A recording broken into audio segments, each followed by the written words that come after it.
Welcome back, Captain. How can I be of assistance?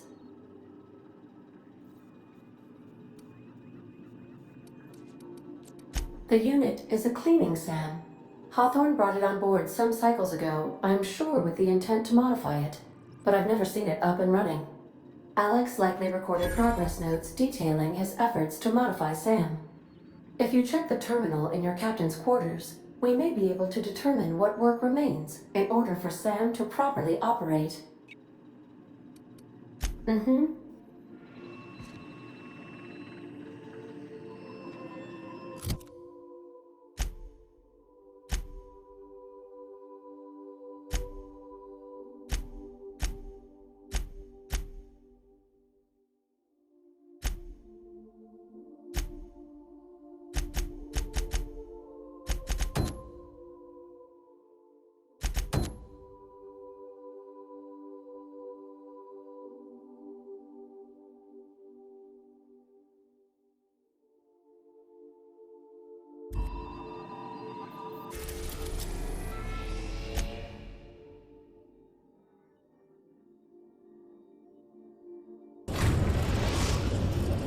Captain, I am pleased to inform you that we have successfully landed on Tartarus.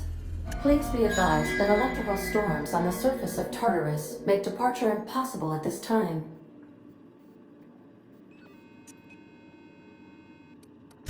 Resident count is as follows: 3,071. Resident deaths, including but not limited to executions, are as follows: 1,684. Resident escapes are as follows: 0. The interior can be chilly. Take a scarf with you, Captain. I would also ask that you leave your captain's ID with me, in the event that you do not return.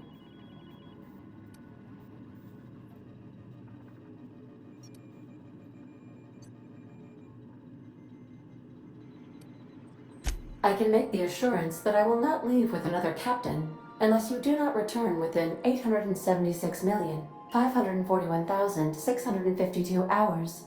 Oh, speak of the devil. Captain, I am receiving a transmission from the prison's docking authority now. You're the backup, right? From Akande? Thank the law you're here.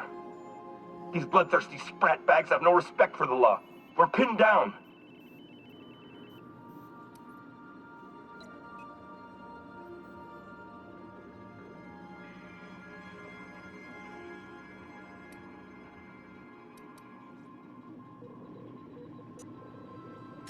Good.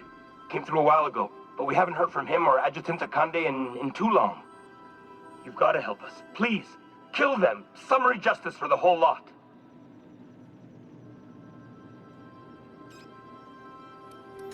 Last we heard, he was in the pit.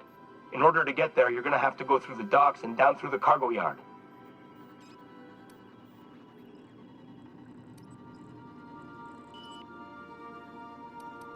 Their biometric ID? I could transmit it, but that'd be against Protocol H927G. If anyone found out, I'd get thrown into a cell right alongside these damn prisoners. I'm never supposed to violate protocol. Never.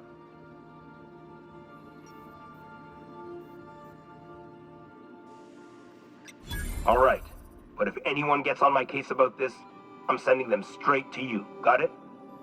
There, data transmitted. Hope this disguise of yours works. Tartarus security out. Hang on. Is that another ship coming in? I think that's from the groundbreaker. Cripes, did that Tennyson woman really send reinforcements? Between you and the Mardettes, we may be able to retake the docks. Good luck out there, Captain. Transmission terminated. Biometric ID received. Transferring data to external cartridge. How can I be of assistance?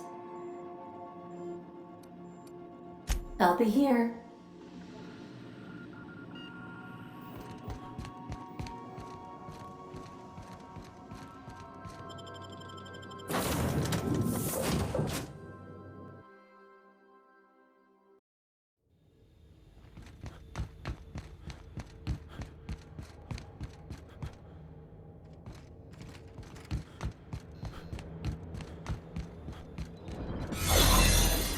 Did right by us. What was that noise? Now, forward for groundbreaker.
doesn't have the bars when it's got a storm like that guarding the gates. They say nobody's ever broken out of the labyrinth. Didn't say nothing about breaking in, though.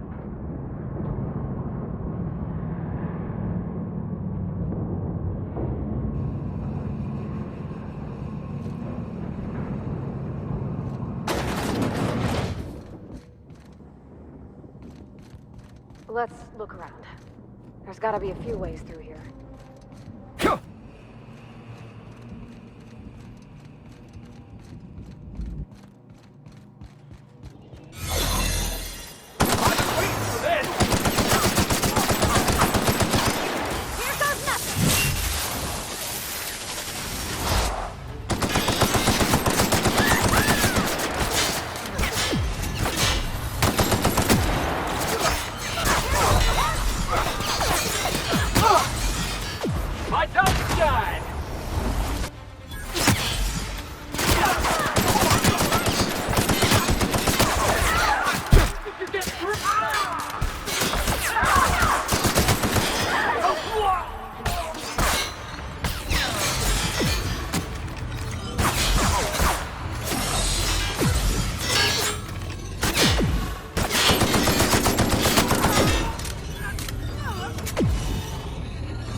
MSI. I'm not one for rousing speeches, but the captain needs our help. So, get in there and fight!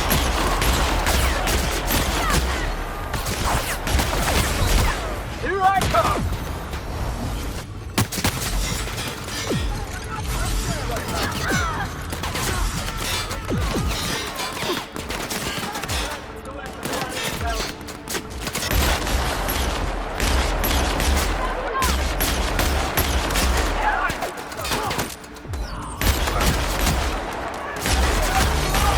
Fight this earth.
All right, boss. I'm ready. Let's do this.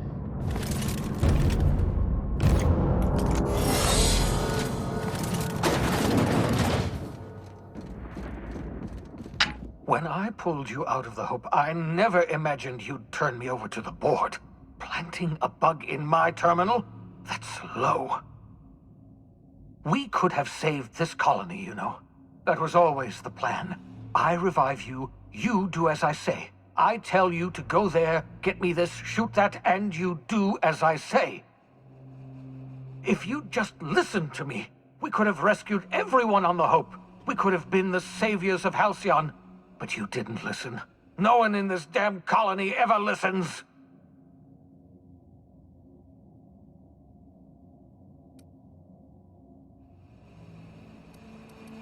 What? Oh, is this thing not working? Can you hear me now? Oh, wait a minute. You were mocking me. Unbelievable. If you think I'm going to admit defeat and throw myself at the mercy of the board, oh, you're wrong. I've still got some fight left in me. I can still bloody your nose.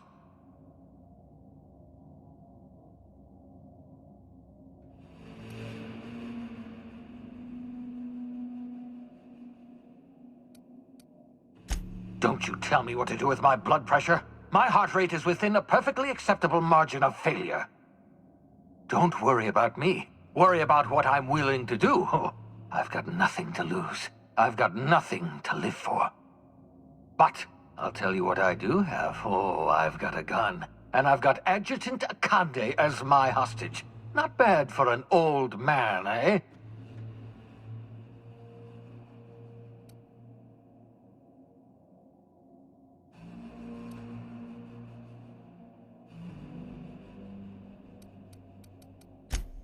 No, it won't change anything. We're plunging headlong into oblivion now, you and I. Killing Akande won't save us, but it will feel incredibly good. If you insist on interfering, I will be forced to kill you, and I don't want that.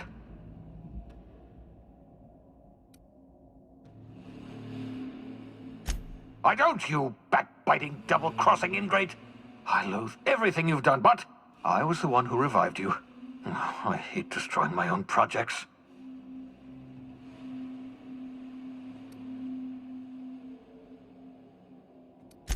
I can't imagine we've got anything left to say.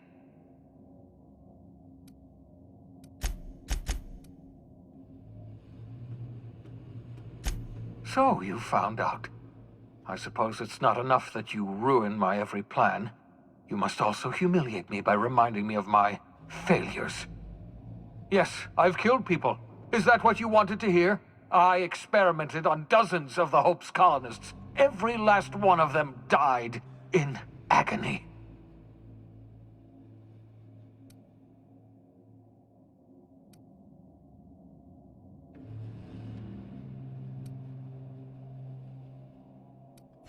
They were never patients. No, they were just things. Husks of frozen organic matter. It was only when the screaming started that they became people. It always starts with screaming, followed by thrashing, followed by cell death.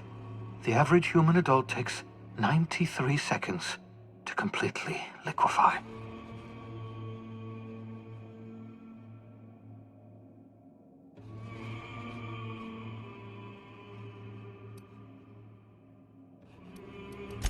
I had hoped reviving the colonists would make everything better. I could somehow undo all my mistakes by finding that one elusive solution. I had hoped the end would justify the means. Oh, how wrong I was. Nothing can justify what I've done. My life's work has been an exercise in futility. The only honorable way to end it is to go down fighting.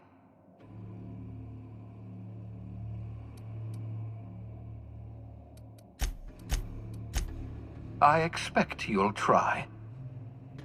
I've programmed the Labyrinth's mechanical warden to kill you on sight. I'm sorry to have to do this, but I can't take any chances with you. You were my greatest success, and my greatest disappointment.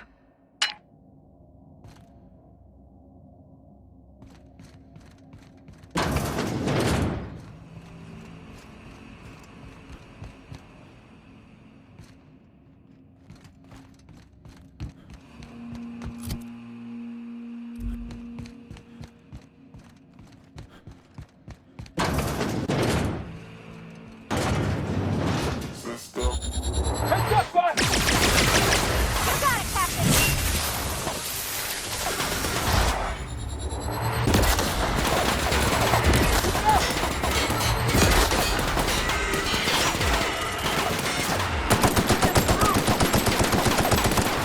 Heads up, jackass!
later!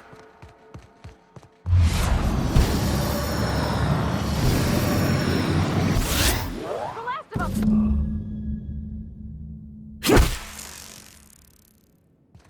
What do you need?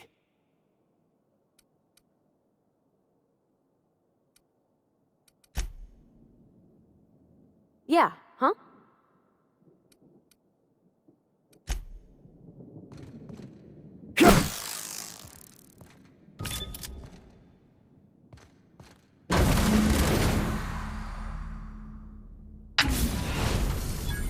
Thank the law you're here.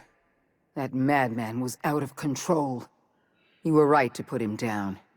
He was too far gone to be of any use to us. And what about you? You aren't hurt, I hope.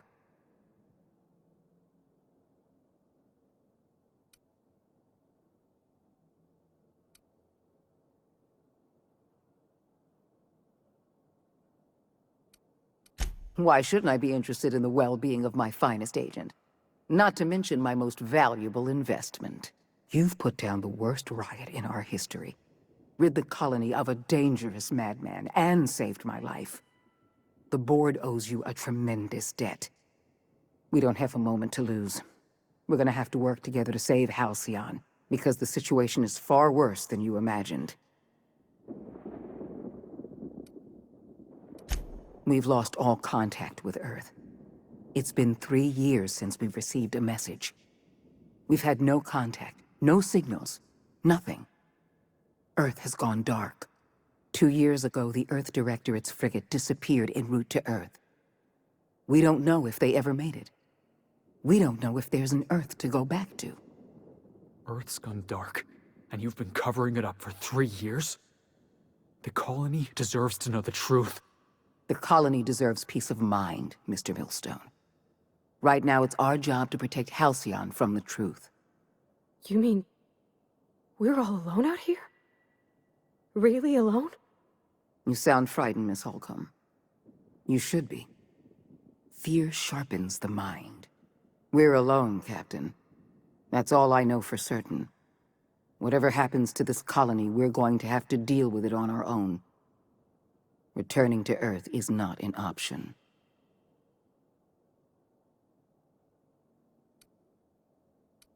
Yes, we do have a long road ahead of us.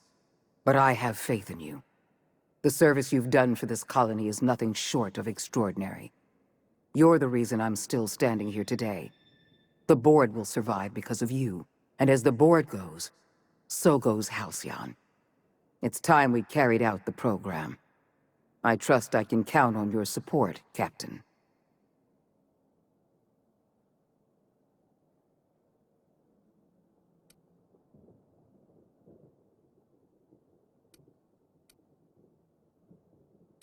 I support your decision wholeheartedly.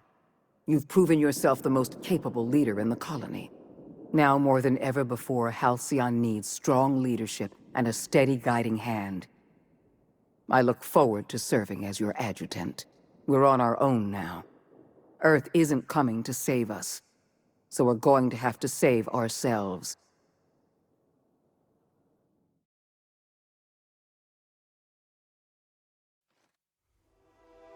The OSI teaches that everything in the universe happens according to the grand plan. But the stranger that arrived in Halcyon was an unplanned variable. From the moment he landed in Emerald Vale, his actions altered the course of history. The riots in Tartarus ended in a total victory for the board. Without any significant threats to challenge their power, the board asserted their control over the colony. The lifetime employment program began immediately, and the people of Halcyon did exactly what they were expected to do. They obeyed. Sophia Akande converted the labyrinth from a prison to a processing center. She jettisoned the original colonists out of the Hope and transformed the ship into a massive storage facility. One by one, the workers of Halcyon surrendered themselves to the program. They arrived with their families and their friends, their colleagues and their neighbors, and then, one by one, they marched into their stasis chambers. As the workers of Halcyon slept in their hibernation chambers, their settlements became ghost towns, left behind by the Board to be reclaimed by nature. Only Byzantium remained, a shining beacon of civilization in an otherwise abandoned colony.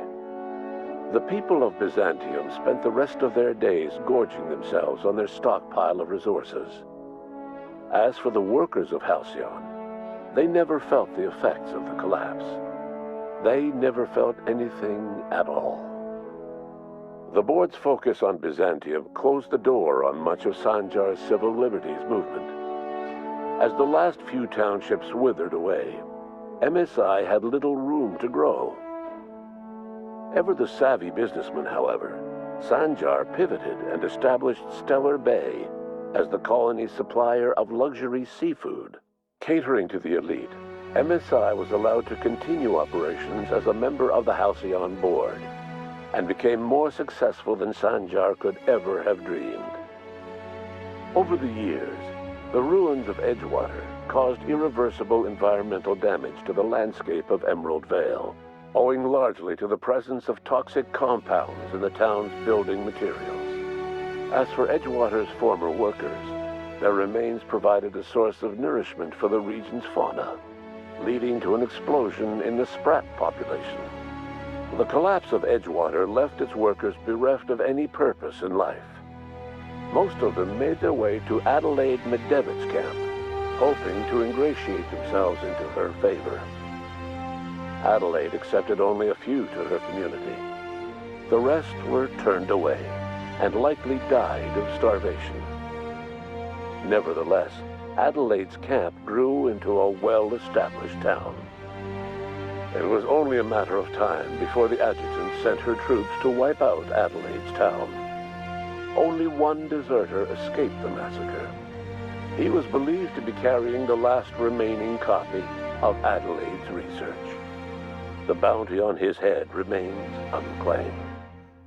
While the Groundbreaker remained mechanically stable, the changing times forced Junlei Tennyson to make some difficult calls on behalf of her community. The work of maintaining independence was an uphill climb, and she found herself caving to bad faith compromises with the Board. Time will tell if the Groundbreaker can endure. As smaller settlements were swallowed up and their workers drafted into the Lifetime Employment Program, Byzantium continued to thrive. While its citizens lived in decadence and extravagance, a small cadre of scientists worked to solve the nutrition crisis that threatened Halcyon. No one else much noticed the townships that disappeared from the map, or the luxuries that slowly lost their luster year by year. As the Board reasserted control over Halcyon, Felix came to realize that his life as an upstart rebel had come to an end. The Board's victory crushed any hope for a grand revolution across Halcyon, and so Felix, once again, found himself without a purpose in life. And so, disillusioned with his former boss and with nowhere left to go, Felix left his crew without saying goodbye. He was never heard from again. Though Parvati eventually grew comfortable aboard the Unreliable, she never quite came out of her shell. She seemed to prefer the company of Ada to the crew, and she could often be found neck-deep in cables and grease, telling Ada funny stories from her childhood. As the Board began to roll out their Lifetime Employment Program, Parvati was plagued by dreams of freezing to death. She began taking increasingly longer shore leaves, and she eventually disappeared from the Unreliable entirely. The Board never knew what became of her, and under the adjutant's orders, they never tried to find out. Parvati was afforded a measure of peace and left to her own devices. As hard as she tried to drink them away, Nyoka's memories eventually overcame her.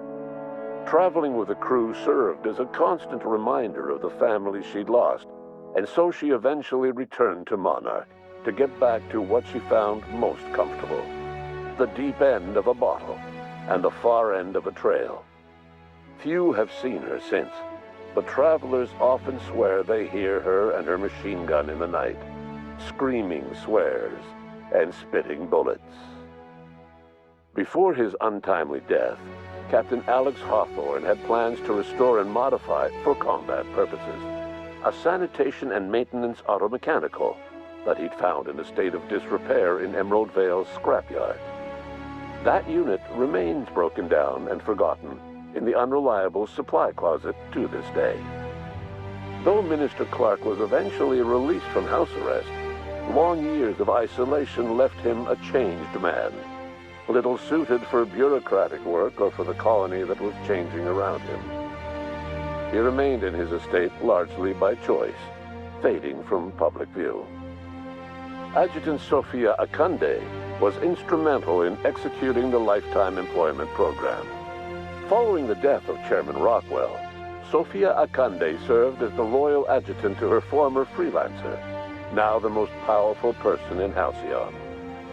With Halcyon's workers suspended in a state of hibernation, starvation and chaos are problems of the past.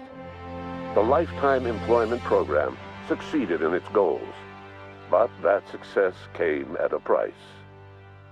The Halcyon of today is nothing at all like the colony of yesteryear. Power remains concentrated in Byzantium, but all the colony's resources serve the lifestyle of the elite, thereby transforming Halcyon into one of the smallest and most exclusive colonies in the system. And what about you, the unplanned variable in the history of Halcyon? You brought an end to the chaos on Tartarus and proved yourself the most capable leader left in the colony. With Sophia Akande as your adjutant, you returned in triumph to Byzantium. All of Halcyon was yours. In time, you demonstrated a talent for leadership that far surpassed your predecessor, Chairman Rockwell. With your steady hand, you guided Halcyon through the turbulent years to follow and helped ensure the colony's survival. No one knows what's happened to Earth, and no one knows what the future has in store for Halcyon. All we know for certain is this: the name of the Unreliable and that of its intrepid captain will remain the subject of countless stories for years to come.